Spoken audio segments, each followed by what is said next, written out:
Cheers and salutations. Welcome one and all to Americans Learn. My name is Kit. Please be sure to like, comment, share, and subscribe and hit the ring bell notification. That way all of you beautiful, lovely, hip, cool cats, you guys and gals are made aware when we upload new content upon our YouTube channel. And today, we have ourselves a fun video to check out. It is titled none other than World War III. Not 3 or Tree or anything else or T or anything else. It's World War III, Operation Paul Bunyan, by the Fat Electrician. And look, for all the videos we do here for Americans Learn, please, everyone, support the original content creator, support the original content creator, support the original content creator. Why? Because it's the right thing to do, and I know all of you hip, cool cats will do that because it's the right thing to do. So without further ado, since I'm in charge of the ones and twos, let's get ready to check out this video by the Fat Electrician, World War III, Operation Paul Bunyan, the all-American hero, in 3, 2, a 1. Ah, yes, that time that North Korea told America that we couldn't trim a tree, and America was legitimately ready to start World War III about it. World War Tree, if you will. Tree. Today we're talking about the Korean axe murder incident and America's response to that incident, Operation Paul Bunyan. But first, this video is brought to you by the two biggest sponsors of the channel. We've got Zydax custom gaming PCs, computers built right here in America with American-made tech support, and they have a lifetime warranty. They can build you anything you want to any spec you want, but also they have some that are already pre-built and ready to ship. And then, of course, my favorite sporting goods store, Shields. They've got over 30 amazing retail locations all across the United States. I'm not just saying that because they're giving me money. It's legitimately the best sporting goods store I've ever set foot in. But if you don't live near one of the retail locations, they have an even better online store with price matching and satisfaction guaranteed. I'm gonna have links and discount codes for both those sponsors in the description down below and on my website, thefatelectrician.com. Let's get back to the video. All right, once upon a time. So in the description box below is a link to the original video from the Fat Electrician. I'm encouraging all you wonderful people, check out those people who are supporting his channel, help him out, follow him on all social media. He's doing a lot of great work, so do that today, right now. If you don't gotta get it, if you don't get it, go figure it out after this video. Go to the original YouTube channel, like all the videos, follow him on all the social media, and check out the sponsors. Because, hey, the Fat Electrician does some good stuff here, man. My favorite video so far was when he covered the U-boat that is here in the city of Chicago. That one actually drew a tear out of my eye. In July 1953, North and South Korean leadership would meet in a small village known as Punjong, right near the 38th parallel, where they would sign an armistice that would technically only pause, but essentially end the Korean War. From this moment forward, we have the official military demarcation line, essentially the line in the sand separating North and South Korea. Surrounding that demarcation line is a 2.5 mile wide, 160 mile long buffer zone known as the DMZ, the Demilitarized Zone. And that's pretty much it. The Iron Curtain goes up, North Korea becomes the world's largest secret society, and the entire world gets to stand by and watch as there is a competition between capitalism and communism to see which one is actually better. And well, 70 years later, the results are visible from outer space. Yeah, that is true. Now, look, before I ever started doing this, kind of stuff, having this YouTube channel and doing all this fun, getting our learn on, I would occasionally look at YouTube videos about people traveling to North Korea and, their crazy adventures there. And I just gotta say, hey, I did 2 tours in Iraq, proud Marine, but you know what? Visiting Korea, I don't think I would have what it takes to visit North Korea. I think I'd be fine hanging out on the south side of the Korean peninsula, hanging out in Seoul. Seoul seems pretty soulful there, bright lights, big city. That's where you're gonna find old Kit Kat at. Wait, let me guess. You're gonna say that's not real communism. Well, I'll tell you what. Every time anything bad happens under capitalism, I'm just gonna respond by saying, oh, well, that's not real capitalism. How about that? Yeah, that's what I thought. Anyways, that village where the treaty was signed would go on to become the JSA, or the Joint Security Area, and in theory, this was supposed to be the only point where North and South Korean forces could intermingle. The North Koreans could pass the armistice line into South Korea, and vice versa, provided everybody stayed within the confines of this particular village. Obviously, the point of having a place like this was so that everybody could have a place to exchange prisoners, have peace talks, what have you, but naturally, the intermingling of North Korean and UN forces over the course of time would lead to a bunch of fights breaking out. Luckily, Luckily, they foresaw this coming, and there was very strict rules about having firearms inside of the JSA, and generally speaking, nobody really ever had them on them. Despite that, there was so many skirmishes so often that the UN would try to get North Korea to agree that they should still abide by the demarcation line. North Koreans stay on their half of the JSA, and South Korean and UN forces stay on their half of the JSA. North Korea consistently refused. And that's all the background info you need. So, fast forward, August 6, 1976. Inside the JSA, there's a bridge. That bridge is called the Bridge of No Return because once you cross that bridge, you not only cross the military demarcation line, but you also cross the border to the JSA, meaning that you are now inside of North Korea. Yo. Hence the name, the Bridge of No Return. As you can see here on the JSA side of the bridge, there is military checkpoint 3. As I'm sure you can imagine, that's very important because, well, if the North Koreans are going to attack, they're probably going to incorporate that bridge somehow. They've got a military observation post right there. If the North Koreans are coming, they're going to send off the warning. Next thing you know, all of America knows that you're here.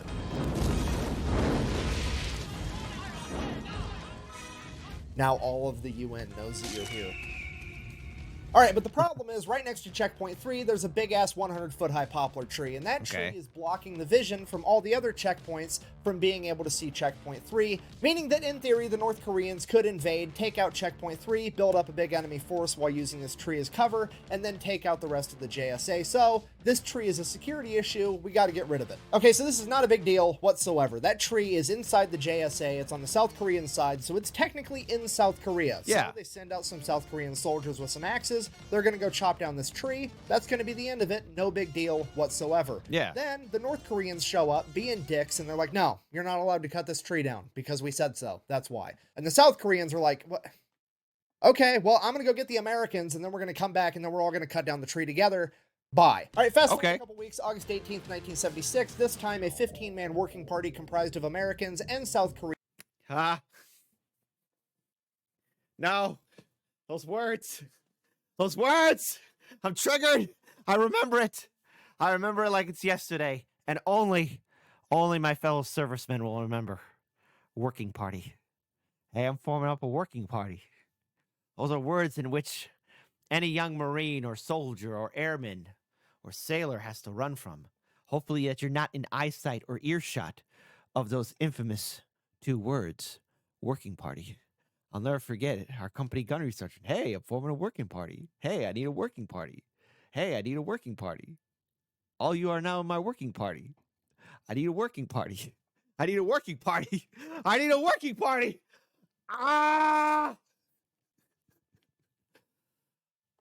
Sometimes I got caught up in the working party. And sometimes I dodged fast enough to not be in a working party. Those days I dodged. Sometimes I'd still get caught, and then there were some times I still escaped. But in those times I escaped, company gunny said, hey, next time there's a working party, you should be there. You can't escape no matter what. You might succeed or dodge. You're only kicking the can down the road.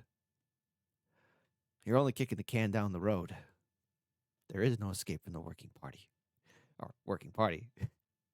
There is no escape. Party at the working party. No escape. No escape at all.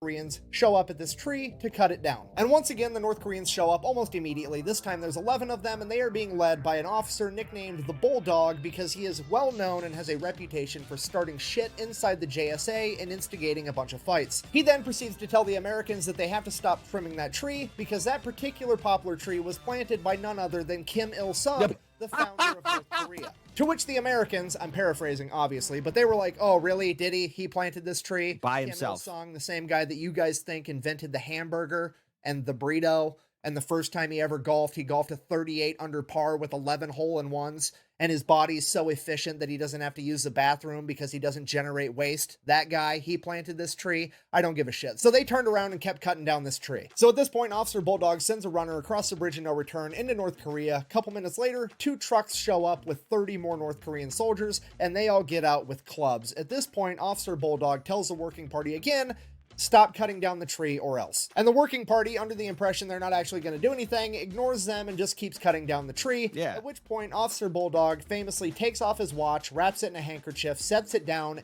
and yells, Chukyo, meaning kill in North Korean, at which point all of the soldiers attacked the members of the Working Party. Every member of the Working Party was injured and 2 Americans were killed. Shit has officially hit the fan. The entire US military is put on DEFCON 3, which is the highest level of readiness that the military can go to without actually being at war. The president and the Joint Chiefs of Staff are dragged into the bunker underneath the White House to begin getting briefed by the CIA, and North Korea is shitting its pants because a couple of their guys just may have kicked off World War III. Within 4 hours, the North Koreans issued a public statement trying to pin the entire thing on America, saying the Americans that were there instigated the entire thing and it's their fault. Then North Korean leadership goes before the Non-Aligned Nations Committee, which for the purposes of this story, just think of it as like not NATO, here's the Non-Aligned Nations. You get the idea. They then try to pass a resolution that says they should all condemn America for our violent actions, and America needs to leave the Korean Peninsula altogether, and somehow this passes. At which point America basically looks over and says, that's nice that you guys passed a little rule, go ahead and try to enforce it, I dare you. Whatever you're thinking, you better think again, otherwise I'm gonna have to head down there and I will rain down an ungodly fucking firestorm upon you. You're gonna have to call the fucking United Nations. I am talking scorched earth, motherfucker. I will massacre you. I will fuck you up. You never go full R. God, that's a work of art film. I'm a dude playing another dude who's acting like another dude. Nah, that's not how that's not how it goes. But you know, yeah, y'all know what I'm saying. Meanwhile, inside the president's what do you mean, you people? bunker, all kinds of crazy ideas are getting thrown around, some of which include bombarding the entire DMZ with artillery fire, using Navy SEALs and precision-guided munitions to take out the North Korean barracks inside of the JSA, essentially killing all the North Koreans that had anything to do with this, destroying the Bridge of No Return, and my personal favorite, just dropping a nuclear bomb off the coast of North Korea just to prove a point. At this point, the president chimes in and he's like, no, this has to be an appropriate response. We don't want to overkill this situation and kick off World War III. So that begs the question, what is an appropriate response to the president? Well, that depends on the president, and the president at this particular time was none other than Gerald Ford. You see, that's absolutely terrifying, and most of you have no idea why, because Gerald Ford doesn't have much brand recognition in modern times, so let me fill you in. Gerald Ford played college football at the University of Michigan and had And a good friend to Homer Simpson. He asked him, hey, Homer, would you like to eat some nachos and beer and watch football? God, that episode where he fought George Bush Sr. The Simpsons can never again make an episode like that. Ever. And hell, you know what? Hey, I'm gonna rip open this old wound. When's the last time you seen the Simpsons when they went to New York City? You know that episode was Two Towers? Yeah, that classic episode. They don't air that one anymore, do they? Offers to go to the NFL from the Lions and the Green Bay Packers and turned both of them down because he wanted to be a boxing coach at Yale before he went into law school to become a politician. Somewhere along the way, this guy becomes friends with Richard Nixon. Fast forward, he's ready to retire. His friend Richard Nixon is the president of the United States, and Richard Nixon's vice president, Spiro Agnew, gets accused of taking bribes and has to step down as vice president. At which point, Nixon calls up his old buddy and is like, hey, will you fill in as VP for me? So Gerald Ford, not wanting to let down his buddy, is like, sure, absolutely, I'll come be the vice president. So he serves as VP for a little bit, and then Watergate happens, Richard Nixon gets impeached, and Gerald Ford becomes the 38th president of the United States. It's like, Nick. Tricky Dick. What the hell, man? I was retiring. I told you I wanted to do less, not more. You said I was the vice president. All I had to do was just show up at the job. Now I got the job? I'm sorry, Gerald Ford. It's okay. You got this one, kid. I know you have it in you. Oh, come on. That was funny. That was funny. Put down your tomatoes. It was funny. It was fun. Come on. Give this video a like. It's not being a crook. Oh. And the only president in American history that was never elected as VP or the president. And the first thing he does as president is he gives a presidential pardon to his buddy Richard Nixon, who just got impeached, so he can't go to prison. And this pisses off Thanks for getting me out of jail, buddy. I knew you were a real one.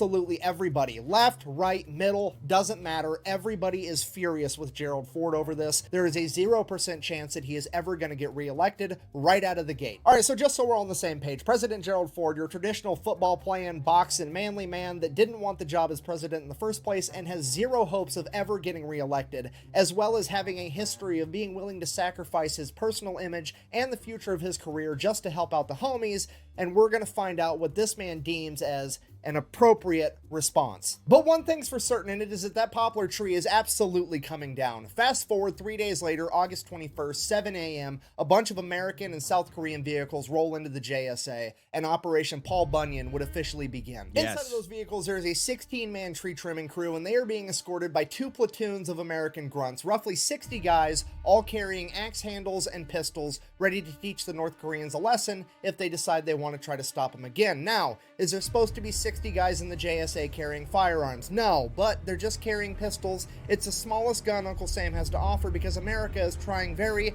very hard to be appropriate. Also, they brought a tank, which is basically a really small tank with a snowplow on the front and an enormous gun. That's huge. It's average, okay? Hey, it's got the punch. It could do it. That's pretty pathetic. Hey, even if it is a little bit on the smaller side of average. A single grain of rice can tip the scale. Yes. And if that wasn't enough, they're also being backed up by 64 Black Berets, the South Korean Special Forces guys, one of which would actually go on to be the president of South Korea, Moon Jae-in. Okay, here's the deal with the Black Berets. As a minimum requirement, every single one of them has to be a black belt in Taekwondo, and I know what you're thinking.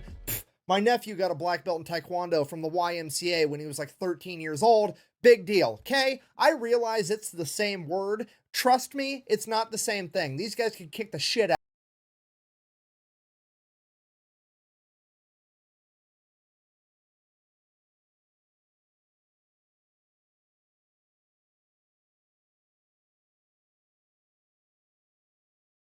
Taekwondo's not even gonna. That was actually pretty cool. That was actually pretty awesome right there. That was actually pretty cool. Hold on, we're gonna watch that again. Any off chance we have anyone from South Korea? Hope all y'all doing well. Someday I plan on visiting South Korea. Just first, I want to do my second trip back to Japan, and maybe someday, not today, a trip to South Korea. I don't want to go to North Korea. The same word. Trust me, it's not the same thing. These guys could kick the shit out of your nephew.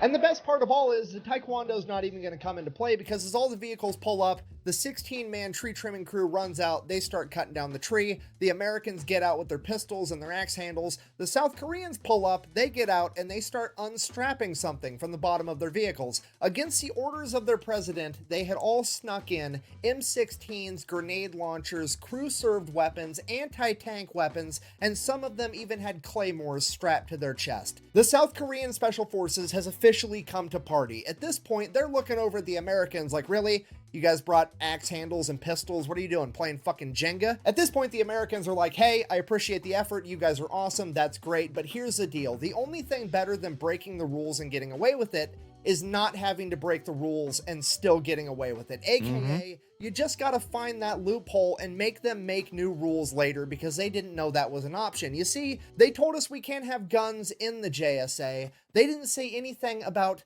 above the JSA. Because circling overhead, there is 20 Huey utility helicopters, and on those helicopters is an entire company of American infantry, roughly 120 19-year-old athletic alcoholics with machine guns, and as soon as those helicopters touch down, they are ready to get out and start kicking ass. But here's the deal with that. It wouldn't be appropriate to send out a bunch of utility helicopters without a security escort, so they're being accompanied by 7 Cobra attack helicopters. And just in case that's not enough, above that there is somewhere between 12 and 20 B-52 Strato Fortresses that just got in from Guam that are now doing hot laps around the entire demilitarized zone, each of which is carrying like 70,000 pounds worth of bombs, some of which were allegedly nuclear warheads. In addition to that, there's an entire fighter squadron of American F-4 Phantoms that just got in from Okinawa. Damn, Gerald, Gerald, appropriate response, but chill, bro. Chill. And a bunch of South Korean F-5s, as well as a bunch of American F-111s that just got in from Idaho. In addition to that, there's roughly 10,000 troops on standby just inside the South Korean border, ready to run in if they're needed. And on top of that, there's another 12,000 troops already en route to South Korea, just in case. Oh, and now the USS Midway, a fucking aircraft carrier, and her entire security detail are parked off the North Korean coast. And all of this was done in the span of 3 days. America has probably just conducted the greatest showing of force ever, and turned this poplar tree into the largest game of fuck around and find out in human history. As they should. On the ground, Operation Paul Bunyan has been going on for approximately 5 minutes. The 5 longest minutes in human history of an entire army watching 16 dudes trim a tree, and not a single sign of a North Korean anywhere. Which is really weird. Normally they would have been here by now. What is going on? At this point, the American leadership comes to the realization that the North Koreans know exactly what's going on. There's a 0% chance that they don't, and they have decided that their best option is to not show up at all, and then later on they're going to play it off like they had no idea the entire thing actually happened, making it appear as though America's show of force was not that big of a deal. At this point, the American leadership takes a deep breath, and they're like, okay, we have to keep this appropriate. We're the bigger people in this. That's a great PR move by the North Koreans. Doesn't matter. We know what we did. We know what we accomplished, and that should be enough. I'm just kidding. The American leadership immediately sent a transmission to the North Koreans telling them that they were there for, and I quote, to finish the work left unfinished. Now, the North Korean frontline communications just go absolutely nuts. We know this because American intelligence was monitoring their frontline communications, and one of the intel analysts that was listening said, and I quote, "This move blew their fucking minds." At this point, the North Koreans are absolutely terrified, but they have to do something because they've got way too much pride not to. So, all of the North Korean troops in the immediate area are ordered to go to the Bridge of No Return. Within a matter of minutes, a bunch of trucks pull up on the other side of the Bridge of No Return, and 150 North Korean soldiers get out. All of a sudden, I'm hearing the sounds from Mercenaries Playground for Destruction from the PlayStation 2 play. That was a great game. God, I spent so many hours playing that game. And they proceed to stand there and watch silently for what I presume to be the longest 35 minutes of their entire lives as they watch the Americans finish cutting down this tree. And that's pretty much it. The Americans finished trimming this tree. They left a big-ass stump there, so the North Koreans never, ever forgot about it. And then once that stump rotted away, they put a plaque there in honor of the 2 soldiers that lost their lives, Lieutenant Mark Barrett and Captain Arthur Boniface. Oh my North goodness. Korea was then also ordered to pay reparations to their family members. In addition to that, the North Koreans issued a statement saying the entire situation was regrettable, which according to the experts is the closest thing to an apology that you will ever get out of the North Koreans. And then to absolutely everybody's surprise, on August 25th, the North Koreans come back to the negotiating table and they're like, hey, remember that idea you guys have had for like the last 20 years where you wanted to split the JSA in half to separate North and South Korean forces so a bunch of dumb shit didn't happen? Yeah, we think we'd finally like to do that. So yeah, in conclusion, I guess, this has been the story about how World War III almost got started by a tree. Thank you for watching. Best way to support the channel is go buy some merch over at thefatelectrician.com. Quack bang, out. Boom! These military Oh, oops. operation ones keep getting weirder and weirder. I should probably talk about that time that America accidentally turned a manhole cover into the fastest man-made object of all time because they yeeted it into outer space with a nuclear warhead. Seems reasonable. Why not? Manhole cover into outer space because of a nuclear bomb? Why not? Let's just do it. Because we're humans. And that's how we do things. Well, first of all, I never knew that about a tree almost instigating a global conflict. But hey, since we got World War III potentially happening in our lifetime, hey, why not? What could possibly go wrong? And listen, folks, if it were to happen, it's not going to be like Fallout, all these cell phones, all these computers, all these things. We'll never get it back. But listen, you know what you can do before the inevitable happens, before the mushroom clouds start happening in the skylines and the nukes be flying all over the place. You could be sure to like, comment, share, and subscribe, and hit that ring bell notification. Be sure to join a working party. And yes, in the description box below is the original link to the YouTube video by the Fat Electrician. He's on all types of social media. Follow him there. Subscribe. Check out his sponsors who are helping out his channel. Do the right thing, you hip, cool cats. Drink water. Be safe. And if you're going to be chopping down any trees, just be safe about it. Okay? I know you will because you're awesome.